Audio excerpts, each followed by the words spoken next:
Hola, soy José Martínez y este es el siguiente en nuestra serie sobre grandes mensajes de pequeños profetas. Hoy hablaremos de dos profetas menores, tenemos dos por el precio de uno. Si recuerdan, al principio de esta serie expliqué cómo el ministerio de los profetas del Antiguo Testamento se agrupa alrededor de tres importantes momentos en la historia de Israel. La destrucción de Samaria en el año 722 a.C., la destrucción de Jerusalén en el 586 a.C. y el tiempo del exilio y del retorno en los siglos VI y V, respectivamente, antes de Cristo, por supuesto. Hemos visto en los pasados estudios cómo los profetas Jonás, Amós, Oseas, Joel y Miqueas profetizaron en un periodo de tiempo que abarca unos 200 años y cercanos a una de esas fechas que expliqué que deberíamos recordar y conocer, el año 722 a.C., que es la fecha en que Samaria, capital del Reino del Norte, o sea, Israel, fue totalmente destruida a mano de los temibles asirios. Los siguientes cuatro profetas que estudiaremos a partir de ahora, Abdías, Nahum, Habacuc y Sofonías, profetizaron alrededor de la segunda de estas fechas, o sea, el 586 a.C., que señala la destrucción de Jerusalén, la capital del Reino del Sur, o sea, Judá. Esto quiere decir que como telón de fondo a los próximos cuatro profetas o a las profecías de estos cuatro profetas, tendremos la amenaza Babilonia, el anuncio de la destrucción y del exilio a Babilonia. Este es también, para aquellos que conocen un poco más de la historia bíblica, el tiempo en que profetizó el profeta Jeremías, que por ser un profeta mayor no es parte de nuestro estudio. En este, como ya hemos dicho, abarcaremos dos profetas, Abdías y Nahum. En ambos libros veremos un tema ya mencionado antes, cómo el juicio de Dios desde un punto de vista histórico puede darse como consecuencia misma de las conductas o de la conducta de las naciones. Es como si la maldad de algunas naciones en la historia del Antiguo Testamento resultase en castigo a manos de otra nación, al menos tan malvada, si no más malvada como ella. Es el juicio de Dios sobre la maldad y la injusticia de estas naciones sin que sea Dios mismo el ejecutor directamente. Es algo así como una versión en el Antiguo Testamento de lo que luego encontraremos en la carta a los Gálatas en el Nuevo Testamento, ¿se acuerdan? Aquello que el hombre sembrare, eso también cosechará. O lo que dice el dicho popular, el que la hace, la paga. Vayamos a Nahum. El nombre Nahum significa consolador. Y su nombre aquí es la única vez que aparece en todo el Antiguo Testamento. No sabemos dónde ubica Elcos, que es el pueblo de donde él es, pero algunos piensan que corresponde a un pueblo cercano a Jerusalén, a unas 15 millas de Jerusalén, 22 kilómetros. El tiempo de Nahum es el tiempo en que, como trasfondo, tenemos a la ciudad y al imperio asirio, con la ciudad de Nínive. Esta profecía es dada contra una ciudad que ya era importante y ya conocíamos por el estudio de Jonás. Estaba ubicada al lado este del río Tigris, unos 400 kilómetros de la actual ciudad de Bagdad. Fue fundada por Nimrod, como leemos en Génesis 10, y había sido dedicada a la diosa Istar. Por siglos, Nínive fue la ciudad más importante del reino asirio, y el reino asirio una amenaza constante para el reino del norte y el reino del sur en Israel. Bajo Sennacherib, uno de los más temibles reyes asirios, se construyó una gran muralla que rodeaba la ciudad de Nínive, con una circunferencia estimada en unos 12 kilómetros, unas 8 millas.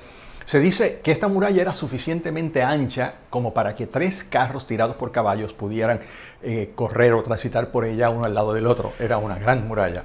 La ciudad era bella, con un palacio, su propio abastecimiento de agua por medio de un sistema de acueducto, y tenía su propia biblioteca, con unas 20.000 tabletas, el equivalente de los libros modernos.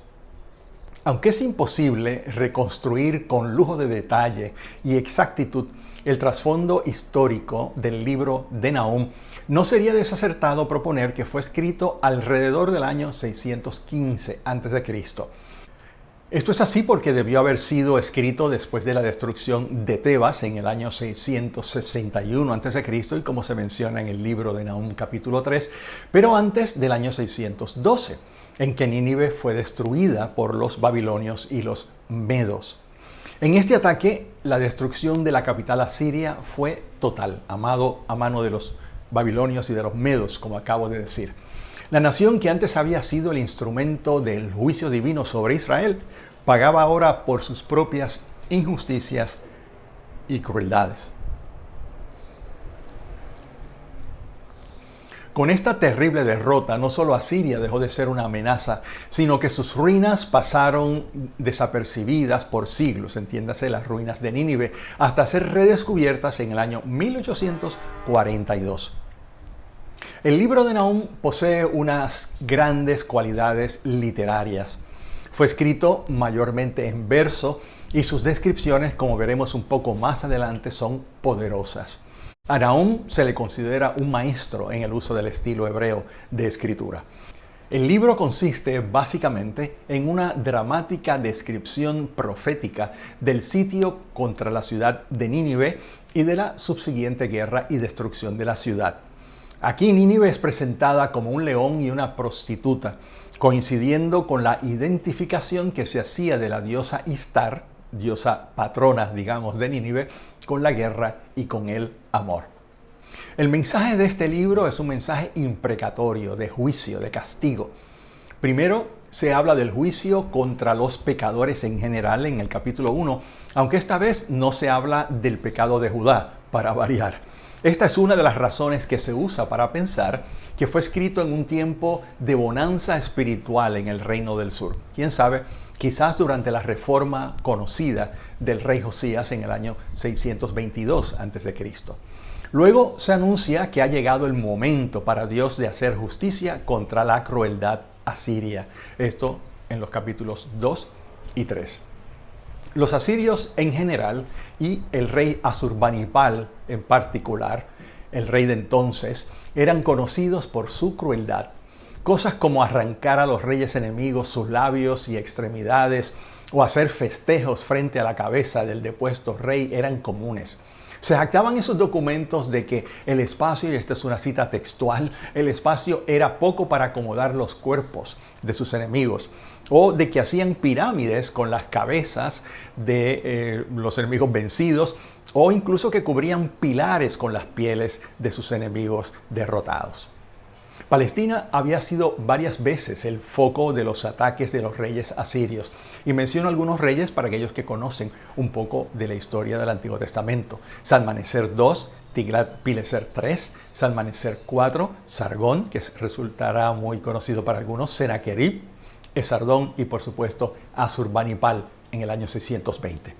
Cuando las palabras de Nahum son pronunciadas, Nínive disfrutaba aún de sus momentos de gloria, como vemos en el capítulo 3, versos 16 y 17, y parecía cernirse con saña sobre Judá. Pero en el año 626 a.C., el territorio babilonio, que hasta ese momento había sido dominado por Asiria, logró su independencia.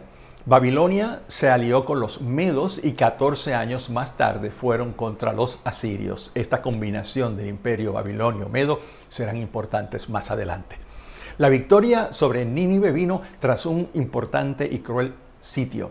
Los ninivitas intentaron ayuda de los dioses con un ayuno de 100 días, pero no funcionó.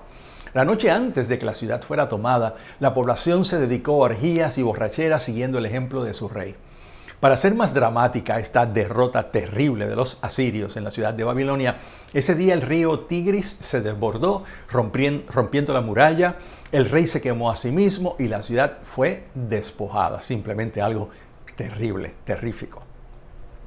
En el texto bíblico lo que encontramos, por supuesto, es primero la profecía contra Nínive, a lo que le sigue inmediatamente en el capítulo 1, versos 12 en adelante, una poderosa descripción de Jehová. Dice: el Señor es un Dios celoso y vengador, Señor de la venganza, Señor de la ira. El Señor se venga de sus adversarios, es implacable con sus enemigos. El Señor es lento para la ira e imponente en su fuerza. El Señor no deja a nadie sin castigo. Camina en el huracán y en la tormenta. Las nubes son el polvo de sus pies. sigue diciendo, describiendo a Dios en el verso 4, increpa al mar y lo seca, hace que todos los ríos se evaporen, los montes Basán y Carmelo pierden su lozanía, el verdor del Líbano se marchita. Verso 5, ante él tiemblan las montañas y se desmoronan las colinas, ante él se agita la tierra, el mundo y cuanto en él habita. Uno lee estos versos, es muy difícil permanecer impasible ante esta terrible descripción de Dios y de su obrar. Y sería muy fácil si nos precipitamos a pensar que es una horrible descripción de Dios, incluso una descripción contradictoria. ¿Cómo es posible que un Dios bueno, como el mismo verso 7 aquí dice que es Dios, actúa como vengador, que arrasa con todo, con un pueblo, que es un Dios vengativo? Pero recordar varios aspectos de este escrito nos ayudarán a tener una opinión más equilibrada.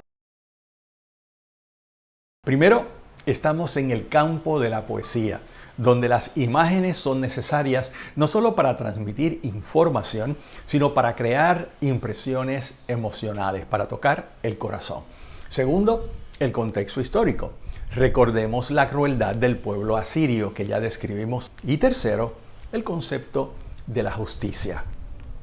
Llega el momento de hacer pagar a un pueblo vil por dicha vileza y de hacer justicia contra ese pueblo y en favor del pueblo de Dios. Más adelante en el capítulo primero del profeta Nahum, los versos 12 al 15, habla del juicio y del consuelo. La misma acción cambia de matiz dependiendo del recipiente del anuncio. Para Nínive, juicio. Para Judá, consuelo, liberación, buenas noticias. Los dos o las dos nos llegan entremezcladas en estos interesantes versos. Capítulo 1 y verso 12 de Nahum dice, así dice el Señor, aunque los asirios sean fuertes y numerosos, serán arrancados y morirán. Y a ti, Judá, aunque te he afligido, no volveré a afligirte. Voy a quebrar el yugo que te oprime, voy a romper tus ataduras.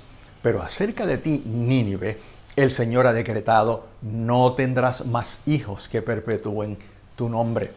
Celebra tus peregrinaciones, Judá, paga tus votos, porque no volverán a invadirte los malvados, pues han sido destruidos por completo.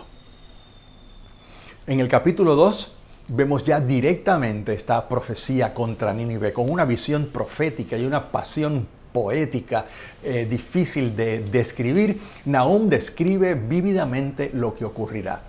La ciudad infranqueable por su muralla caerá y sus tesoros serán arrebatados.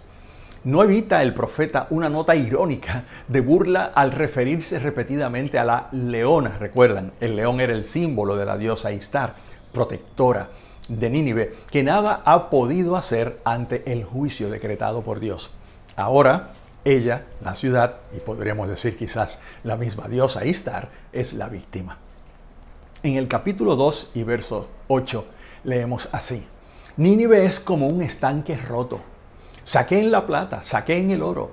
El tesoro es inagotable y abundan las riquezas y los objetos preciosos. Destrucción, desolación, devastación. Desfallecen los montes, tiemblan las rodillas, se estremecen los cuerpos, palidecen los rostros. Sigue el verso 11. ¿Qué fue de la guarida de los leones y de la cueva de los leoncillos, donde el león, la leona y sus cachorros se guarecían sin que nadie los perturbara? ¿Qué fue del león, que despedazaba para sus crías y estrangulaba para sus leonas, que llenaba de presas su caverna y de carne su guarida? Verso 13. Pero ahora yo vengo contra ti, afirma el Señor omnipotente. En el capítulo 3, versos 1 al 19, el lenguaje emotivo e intenso continúa. Tebas, que era la segunda ciudad egipcia en importancia, había sido ya destruida por el rey asirio Asurbanipal en el año 663. Tebas, no lo olvidemos, era una ciudad con algunas semejanzas con Nínive. Estaba ubicada junto al río Nilo y parecía imposible de vencer, pero cayó y fue expoliada. Sus riquezas pasaron a mano de los conquistadores asirios. Ahora, en buen castellano, se vira la tortilla. Los papeles cambian y Asiria, y Nínive su capital, es la conquistada. La descripción que de esto hace Nahum simplemente eriza los pelos. Capítulo 3 y verso 3.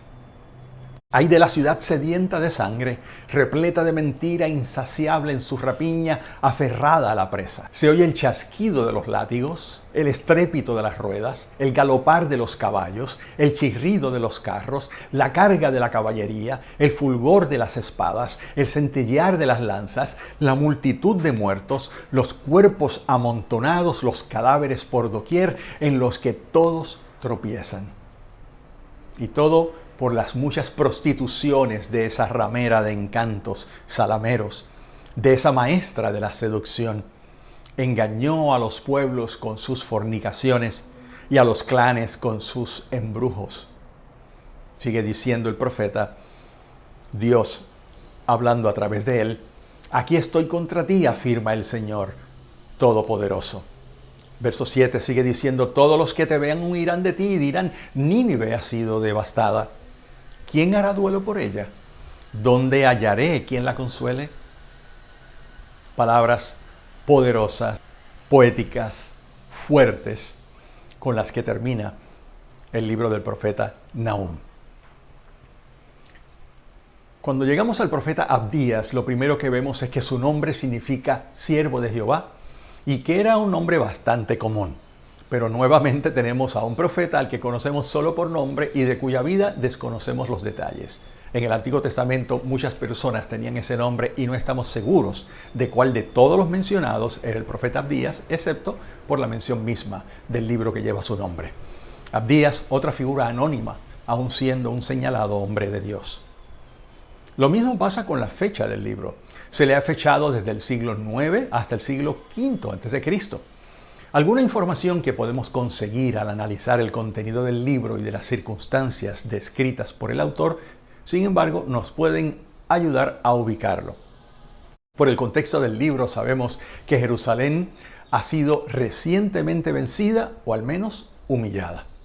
Sabemos también que el reino de Edom ha sido cómplice en esa derrota y en esa humillación. Es por lo tanto probable que esta situación corresponda a la difícil época del siglo VIII a.C. Para este tiempo Judá sufrió mucho a manos de sus enemigos. Sin embargo, y a pesar de lo que acabo de decir, la mayoría acepta como más probable una fecha cercana e incluso posterior a la destrucción de Jerusalén por los babilonios en el año 586 a.C. Esta postura parece adaptarse mejor al contexto del libro del profeta Abdías. Edom, que es protagónico o protagonista en este libro, fue una nación importante relacionada a la historia de Israel.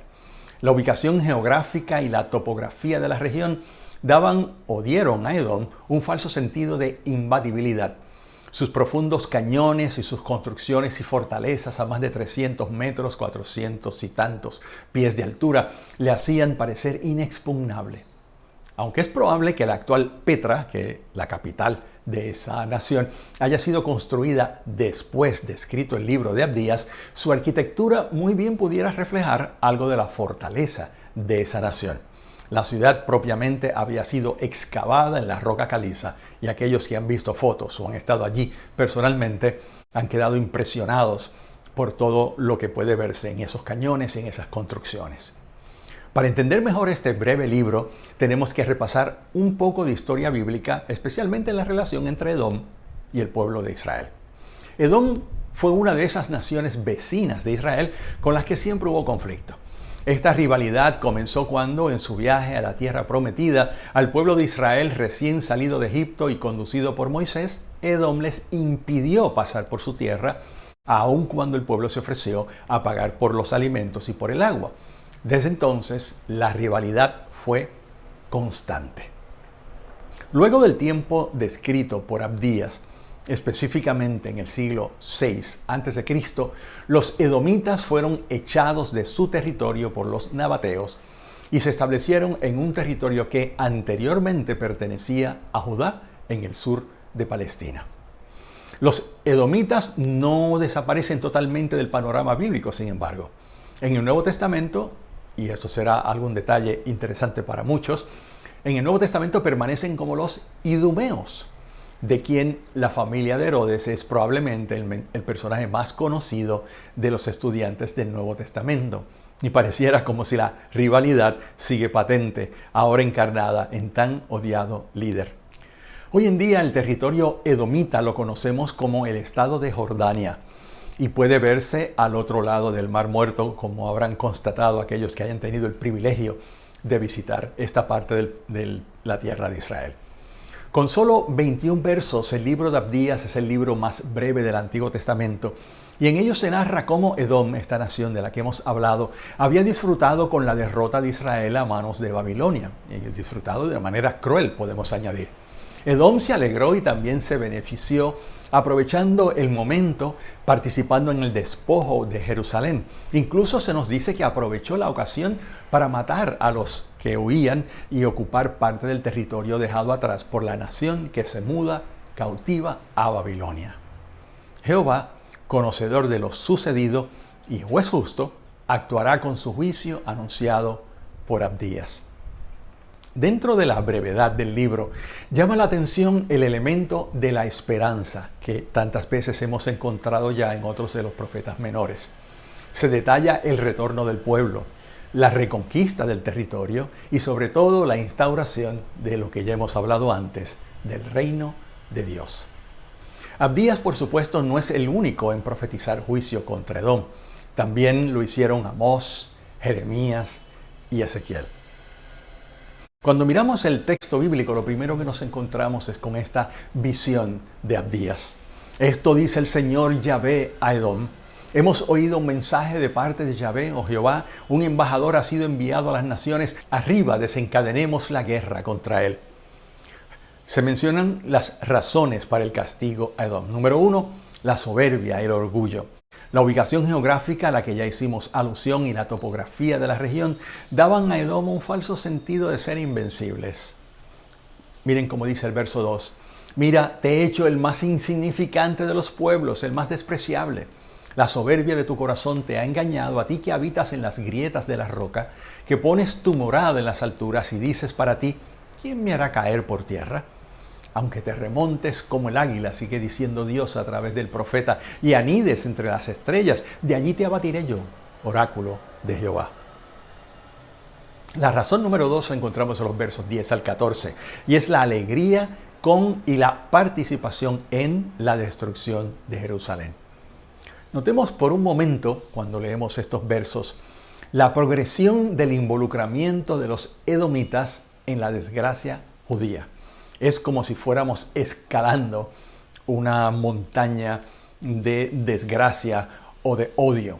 Verso 11 dice, estando tú delante, eras como uno de ellos. Verso 12, mirando. Verso 12, te has alegrado, te has jactado. Verso 13, has entrado, has echado mano, has matado. Y finalmente en el 14, has entregado. Permítame leerlo en otra versión que quizás demuestra lo que quiero comunicar más fácilmente. Dice, allí estabas tú presente aquel día cuando extranjeros capturaron su ejército y extraños traspasaron sus puertas, repartiéndose a Jerusalén por sorteo. Tú fuiste también como uno de ellos. Hiciste mal contemplando con agrado la desgracia de tu hermano, alegrándote a costa de las gentes de Judá el día en que las aniquilaron, expresándote con soberbia en el día de su angustia.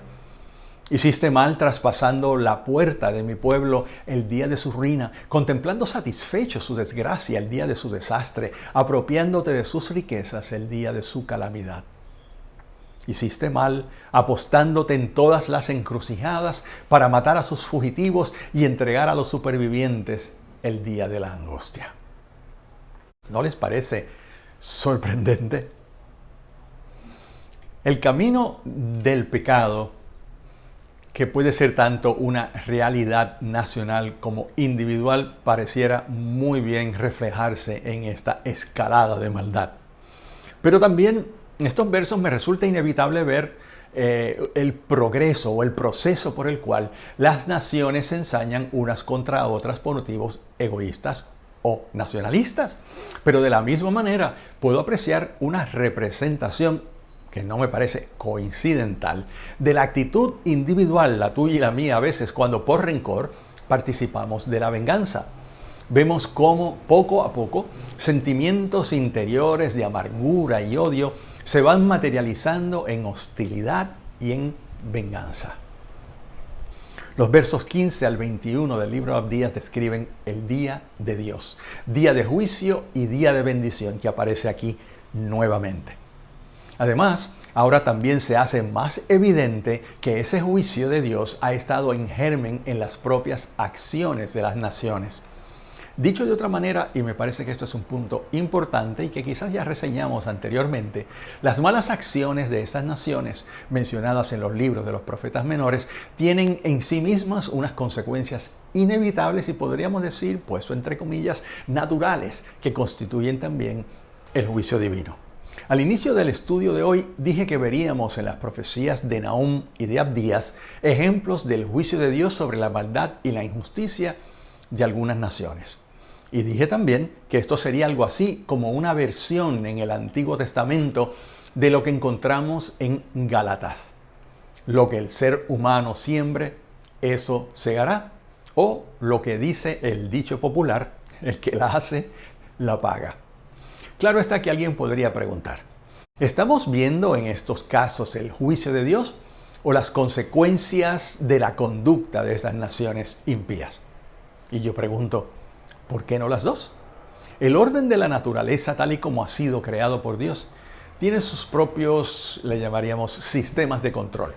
Las acciones de la humanidad, tanto a nivel individual como a nivel nacional, tienen sus inevitables resultados o consecuencias que en muchos casos son la retribución, el castigo por ellos mismos.